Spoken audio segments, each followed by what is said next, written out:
Hello everyone! I hope that you're doing amazing wherever you are. I wanted to give you a little bit of an update on what's going on. I'm in Bali, of course. I think you already know that. And it was a little bit of a arduous process getting here. I had to do a bunch of paperwork. I had to do a COVID test, like the real PCR one, like the longer one, 4 times actually, 4 times already, in order to prove that I'm safe and sound and negative to get here. And then obviously just like flight upon flight, from Puerto Vallarta to LAX, from LAX to Singapore, from Singapore to Jakarta, from Jakarta to Ubud. It was a very long process, and very long, obviously, not only just long but really exhausting, because it couldn't be that I couldn't um, just let go even for a second. I had to be alert all the time because I might miss something, or I might miss a paperwork, or might miss a signature, or I might miss an email about something, or I might miss an alert about something related to COVID. So I had to be really on point and really alert for I would say like 2-3 weeks straight since I decided I was gonna move to Bali. So all of that has kind of taking a toll on me where I'm right now. I'm just sitting here staring up into space thinking, oh my God, I'm so tired. I wonder why. But this is like my kitchen living area. So this is where I'm going to work all day long. And then you can see the bedroom through the window there. Maybe I'll do like a video tour after. Or I'll send a separate video about that. But it's a very simple space. It's just a villa. So in Bali they have like these little compounded areas with like fences all around. There's a pool right there actually, which I barely use, or have barely used. And then there's like the bedroom, and then this is it. This is literally it. And it's a very small space, but it's usually how foreigners, or at least expats like me, who don't really want to live long term, they stay in places like this. Some people actually find homestay options, so they'll kind of find people with either a basement or like a top floor that they're not using, local people, and then they'll go and ask, do you want to rent out your space? And people are like, yeah, sure. And then you stay on the top floor, and they live on the bottom, and sometimes you share a meal together, or they'll sometimes have conversations with you. They speak English. Otherwise, you just live your own separate life, but in someone else's house, really. So I don't actually want to live in anyone else's house. I don't want to talk to anyone really. I'm extremely, as you can imagine, antisocial. So having my own space where no one bothers me, no one comes, no one can, ever walk in without my permission is very important to me. And so I'm really grateful to have this, unless they're coming to clean, which is expected. And so once I got this space, I'm sitting here and I'm doing my work and all this stuff. And then I thought, let me just share some things that I've learned about Bali till now. Because as I've said before, you can kind of think about a place for a long time. You can hear about a place many times, and I've heard about Bali many times from friends, family, friends mostly, and it doesn't really do it justice. Actually, you come to a place and it's completely the experience is completely different because you're different. You're different from that person. You've had different life experiences. You look at things differently. And so I'm looking at Bali in my own unique way, and I'm looking at it, and it's completely different from what anyone has ever told me about Bali, right?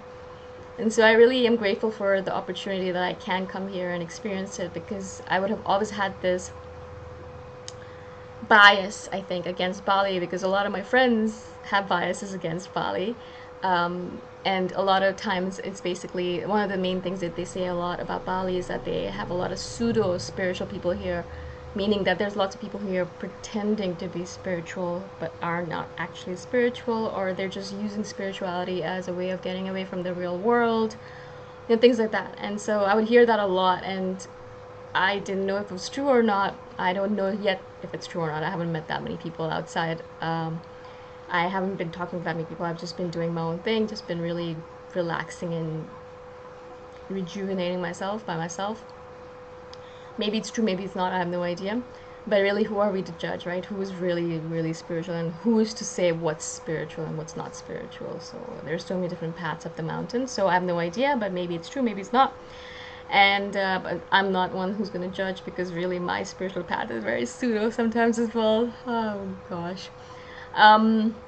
So yeah, so like people have a lot of biases against it, and I'm here, and I don't know about the other people who are in Bali. I don't really care much about that, but I do know that Bali is definitely going to be one of the primary, after Chiang Mai, after Thailand at least, one of my primary places that I would spend as a digital nomad in the future, because it is extremely peaceful, extremely calming. The energy of the place is very, very.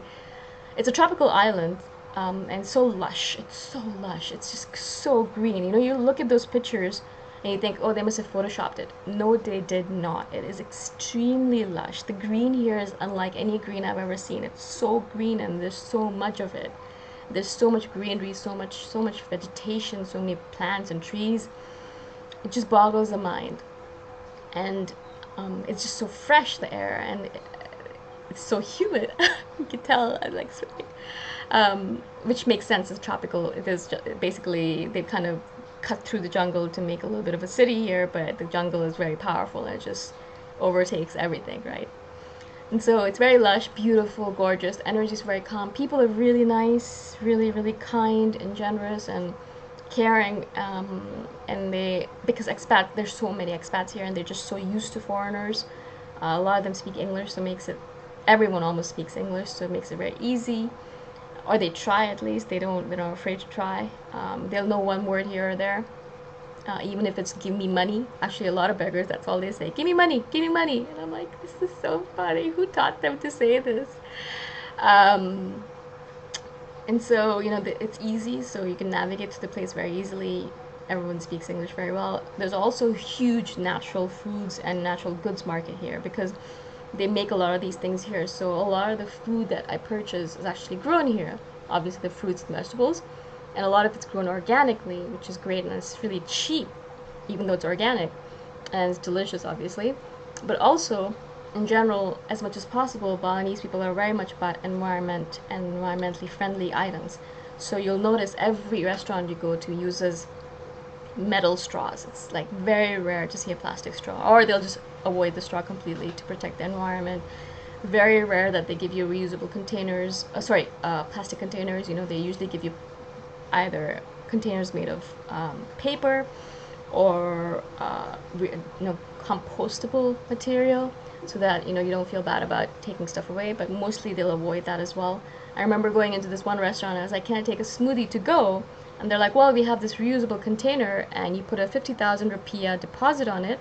50,000 rupiah is like around $4-ish USD, and you can get the 50,000 back once you return the container, but we don't give you plastic smoothie cups, which is great. Yeah, I took the reusable material, the container, I drank my smoothie, and I walked back and I gave it back to them and got my 50,000 back, right, the deposit. So it's so easy and so good for the environment.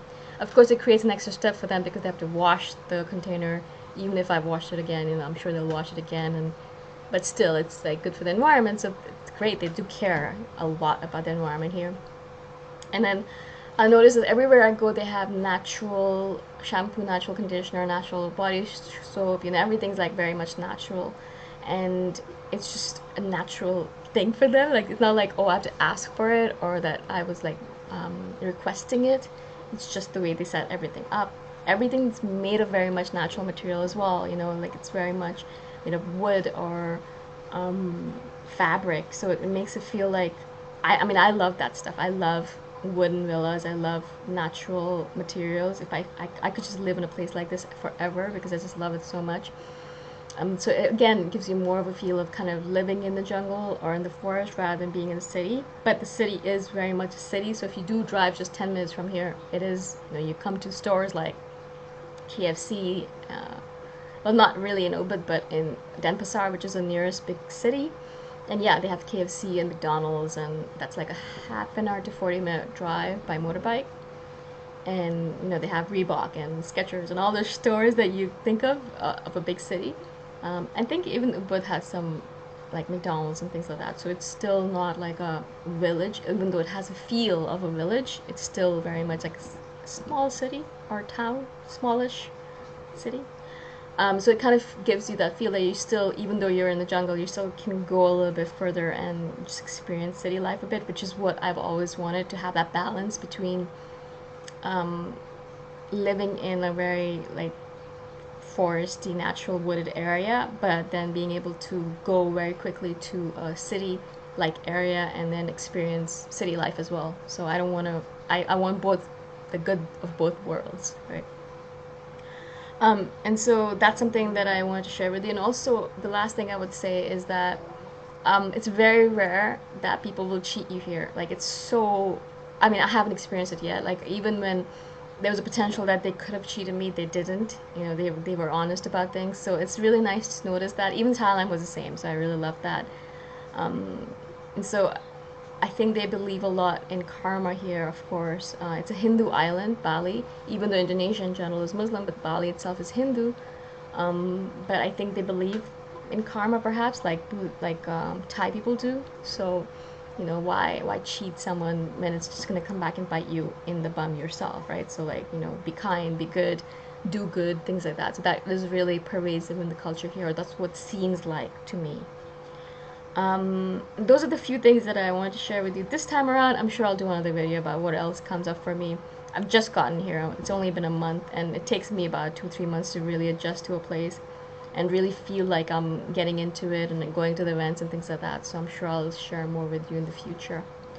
Again, thank you so much for being on Soul Vitamins. I really appreciate your support, and I shall see you the next time. Bye!